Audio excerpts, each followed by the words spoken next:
Garat i u bën të shpeshta e faturat palë.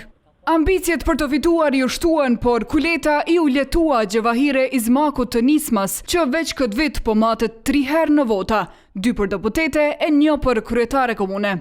Sepse është një kohë shumë e shkurt, ku ne s'kemi mujt as me absorbu, do me thonë, me konsumi që u bë në mujt e kalum, kur qysh me kompenzu në një periudhë ka shkurt. Se ka i gjejnë parat, për gratë është sfide shtuar, e qaren duhet ta bëjnë vetë. Unë e kujtoj një fushat kur mjetet financiare që i patëm pas, që kanë qenë të trustit, do me thonë që na kanë kthy, e di që i pata shfryzu një fushat zgjedhore, disa herë kam pas edhe kredi, adekuate kredi që e kam financu fushatën time. Ky po llogaritet të jetë problem më i madh për partitë më të vogla.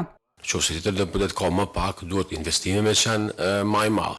Hallin si të dy këtyre kandidatëve për deputet e kanë edhe kolegët e tyre që në raportin e Demokraci Plus për shpenzimet në zgjedhjet e shkurtit del se u harxhuan goxha. Mesatarja për kandidat është 9.463, do të thotë rreth 10.000 euro mesatarisht shpenzon secili kandidat. Por të zgjedhurit mesatarisht kanë shpenzuar rreth 12.150. Por ka dhe prej tyre që dhanë para me të madhe.